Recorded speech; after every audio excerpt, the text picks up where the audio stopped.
Bismillahirrahmanirrahim. Welcome dear students to the platform of Quanta Publisher. This is lecture series Teach Yourself. Dear students, आज हमारा topic है about electric flux. Previous lectures में हमने electric field lines, इनके concept को देखा और उनसे रिलेटेड प्रॉब्लम्स को सॉल्व किया. और आज हम इलेक्ट्रिक फ्लक्स के बारे में पढ़ेंगे. इलेक्ट्रिक फ्लक्स को डिफाइन किया जाता है the number of field lines passing through the surface S. कोई भी सरफेस आप इरेगुलर इन शेप या रेगुलर इन शेप कंसीडर कर लें और वहाँ से गुजरने वाली जो फील्ड लाइंस हैं उनको, उनकी तादाद को जो है वो इलेक्ट्रिक फ्लक्स बोला जाता है. मैथमेटिकली इलेक्ट्रिक फ्लक्स जो है वो कुछ इस अंदाज में लिखा जाता है कि इलेक्ट्रिक फील्ड इंटेंसिटी ई और वेक्टर एरिया ए, इनका डॉट प्रोडक्ट ले लिया जाता है. तो इनका जो डॉट प्रोडक्ट है उसको भी इलेक्ट्रिक फ्लक्स कहा जाता है और उसको इलेक्ट्रिक फ्लक्स को एक्सप्रेस किया जाता है सिंबल फाई ई से. यहाँ पर आपको एक डायग्राम डियर स्टूडेंट्स बनी हुई नज़र आ रही है. फॉर एग्जांपल, हमारे पास एक इरेगुलर शेप सरफेस है और इस सरफेस से कुछ इलेक्ट्रिक फील्ड लाइंस ऐसे पास आउट हो रही हैं. अब हम अगर जानना चाहते हैं कि इस सरफेस के थ्रू जो इलेक्ट्रिक फील्ड लाइंस गुजर रही हैं वो कितनी हैं, और दूसरे अल्फाज में कि इस सरफेस से गुजरने वाला जो फ्लक्स है वो कितना है, तो हम इसको स्टडी करने के लिए एक डिफरेंशियल एरिया कट ऑफ कर लेंगे जो कि इस डायग्राम में आपको नज़र आ रहा है. अगर मैं इस पार्ट को as a differential part consider कर लूँ, कट ऑफ कर लूँ, तो vector area A is always perpendicular to that surface. For example, अगर मैंने ये इस तरीके से एक सरफेस एरिया कट किया तो इसके बिल्कुल परपेंडिकुलर डायरेक्शन में वेक्टर एरिया ए जो है वो प्लॉट किया जाएगा. अब फॉर एग्जांपल, अगर इलेक्ट्रिक फील्ड इस डायरेक्शन के अंदर जा रहा है तो इस डायग्राम में आपको नज़र आएगा कि वेक्टर एरिया ए और इलेक्ट्रिक फील्ड में एंगल क्या आ रहा है, 90 डिग्री. और अगर इसको मैं कुछ इस तरीके से प्लॉट करूं,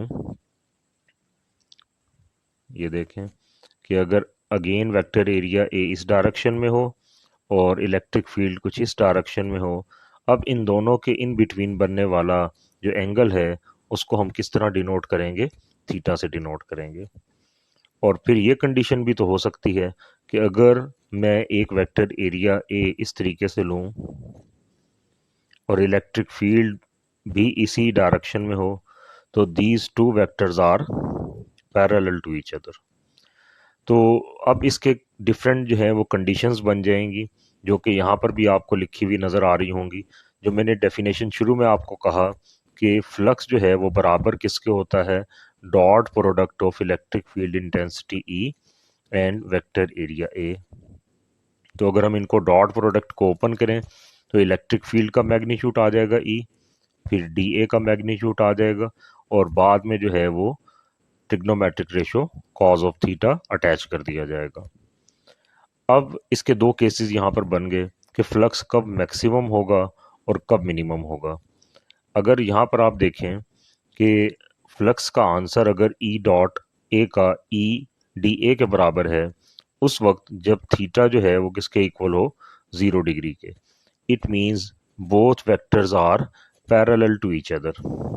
तो उस वक्त उस सरफेस से गुजरने वाला जो इलेक्ट्रिक फ्लक्स है वो मैक्सिमम होगा.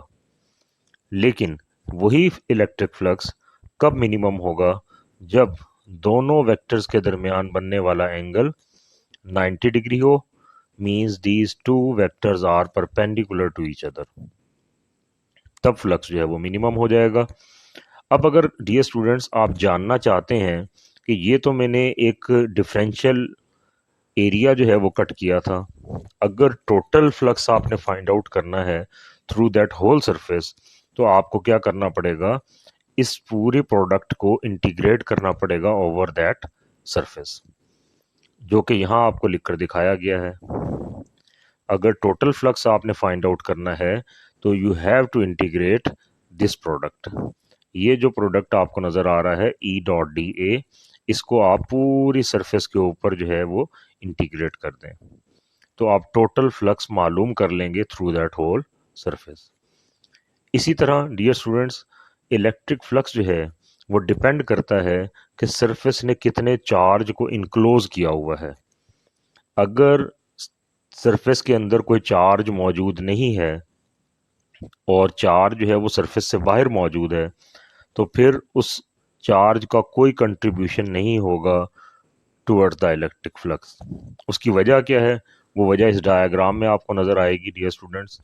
यहाँ देखें, लेफ्ट साइड पर आपको एक सरफेस नज़र आ रहा है और इस सरफेस के अंदर एक चार्ज जिसका मैग्नीट्यूड 2q है वो लिया गया, और एक और चार्ज इसी सरफेस के अंदर मौजूद है और उसका जो है मैग्नीट्यूड -q है। अब इन दोनों चार्जेस की इंटरेक्शन की वजह से जो नेट फ्लक्स है आउटवर्ड थ्रू दैट सरफेस, वो कुछ इस तरह से शो किया गया है। इसका मतलब ये हुआ कि इस सरफेस से निकलने वाला इलेक्ट्रिक फ्लक्स है और उसकी कुछ ना कुछ वैल्यू जो है वो आपको मिलेगी। लेकिन अगर आप इस डायग्राम को देखें तो इस डायग्राम में इस सरफेस के इनसाइड कोई भी चार्ज मौजूद नहीं है। एक चार्ज है और वो क्या है, उस सरफेस से बाहर मौजूद है। अब क्या होगा कि इस चार्ज की वजह से जो इलेक्ट्रिक फील्ड लाइंस हैं वो इस सरफेस के इनवर्ड भी जा रही हैं और वही इलेक्ट्रिक फील्ड लाइंस आगे इस सरफेस से बाहर भी आ रही हैं। तो जितनी इलेक्ट्रिक फील्ड लाइंस उस सरफेस के इनवर्ड जा रही हैं, उतनी ही इलेक्ट्रिक फील्ड लाइंस उस सरफेस से आउटवर्ड भी आ रही हैं। तो ये दोनों एक दूसरे को क्या कर देंगी, बैलेंस कर देंगी, और नेट फ्लक्स जो है इस कंडीशन में वो ज़ीरो हो जाएगा, बिकॉज इस सरफेस ने किसी भी चार्ज को इनक्लोज नहीं किया। अब हम इस कंसेप्ट को फर्दर आगे एक्सटेंड करेंगे। यहाँ पर डियर स्टूडेंट्स आप एक और डायग्राम देख रहे हैं कि अगर कार्टेशियन कोऑर्डिनेट सिस्टम में एक्स, वाई और जी एक्सिस के ऊपर मैं ओरिजिन पर एक पॉइंट चार्ज को कंसीडर करूं क्यू, वो चार्ज इस ओरिजिन पर मौजूद है और उसके राउंड अबाउट मैं स्फेरिकल सरफेस जो है उसको कंसीडर कर लूँ, एक सफ़ियर नुमा जो है ऑब्जेक्ट, और उसका रेडियस क्या हो आर। यहाँ पर आपको नज़र आ रहा है कि ये रेडियस जो है वो आर इस सफ़ियर का रेडियस है। अब हम अगर इलेक्ट्रिक फ्लक्स की डेफिनेशन में ये कंडीशन जो है वो इम्प्लीमेंट करें तो ये देखें यहाँ पर इक्वेशन क्या बन जाएगी कि हमने जो अभी डेफिनेशन पढ़ी थी इलेक्ट्रिक फ्लक्स की, कि total electric flux is equal to integration of E dot d A, इसके बराबर होती है। अब यहाँ पर आप दो वेक्टर्स उन दोनों को रिप्लेस करेंगे। पहले आप वेक्टर ई की वैल्यू पुट करें। वेक्टर ई की वैल्यू है 1/4πε0 Q/r² into are unit vector. आपको मालूम है डियर स्टूडेंट्स, शुरू के लेक्चर्स में हमने देखा था कि सिंगल पॉइंट चार्ज की वजह से जो इलेक्ट्रिक फील्ड है वो कुछ इस अंदाज में लिखा जाता है। इसके बाद डॉट प्रोडक्ट उसी तरीके से मौजूद रहेगा, डॉट का साइन लगेगा, और बाद में आपको ये जो सेकंड फैक्टर लिखा हुआ नज़र आ रहा है ये हमने पढ़ा था स्फेरिकल कोऑर्डिनेट सिस्टम में। वेक्टर एरिया ए की जो वैल्यू है वो बराबर होती है r² sine theta d theta d phi and r unit vector.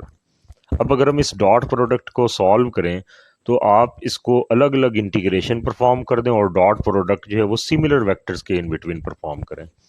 यहाँ देखें Q/4πε0 बाहर आ जाएगा। फर्स्ट इंटीग्रेशन जो है with respect to theta perform करें।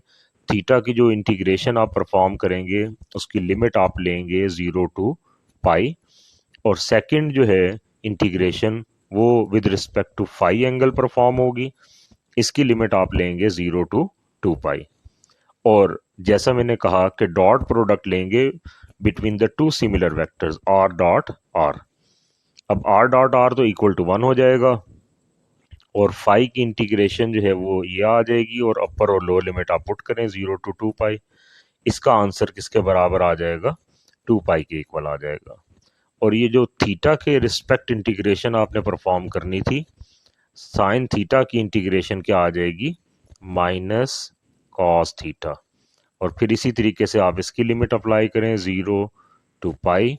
कॉस पाई जो है वो इक्वल टू -1 होता है और कॉस 0 इज इक्वल टू +1 होता है। माइनस और माइनस जो है वो इक्वल टू प्लस हो जाएगा, लिहाजा 1 + 1 इक्वल टू 2 आ जाएगा। तो इस इंटीग्रेशन का जवाब 2 आएगा, जो कि यहाँ आपको लिखा हुआ नज़र आ रहा है। सेकंड जो है वो 2 पाई के इक्वल और लास्ट में r.r इक्वल टू 1। अगर आप इन सब को हल करें तो आखिर में जो है रिलेशन क्या बचेगा, Q अपॉन एप्सिलॉन नॉट। तो इसका मतलब ये हुआ कि फ्लक्स जो है, इलेक्ट्रिक फ्लक्स, वो डिपेंड किस पर कर रहा है, 1 upon epsilon not times the charge enclosed by that surface. ये है इंपॉर्टेंट चीज़ कि उस सरफेस ने कितना चार्ज अपने अंदर इनक्लोज किया हुआ है। यहाँ पर आप देखें कुछ पॉइंट्स आपको लिखे हुए नज़र आ रहे हैं। पहला पॉइंट जो है वो ये है कि flux through any closed surface confining the charge is equal to 1 upon epsilon naught times the charge enclosed by that surface। और सेकंड पॉइंट क्या बता रहा है कि flux through the close surface does not depend on the shape और geometry of the surface. अगर हम irregular shape object भी कंसीडर कर लेते तो उसके अक्रॉस भी इलेक्ट्रिक फ्लक्स का जवाब यही आता, 1 upon epsilon not times the charge enclosed by that surface. तो इसका मतलब है ज्योमेट्री जो है वो कुछ मैटर नहीं करती यहाँ पर। और उसके बाद ये जो एप्सिलॉन नॉट का फैक्टर है, ये चूंकि मीडियम से रिलेटेड है, परमिटिविटी ऑफ फ्री स्पेस है, तो अगर हम इस चार्ज के राउंड अबाउट फ्री स्पेस के बजाय कोई और मटेरियल मीडियम डाल दें तो फिर उसका फ्लक्स भी जो है वो चेंज हो जाएगा।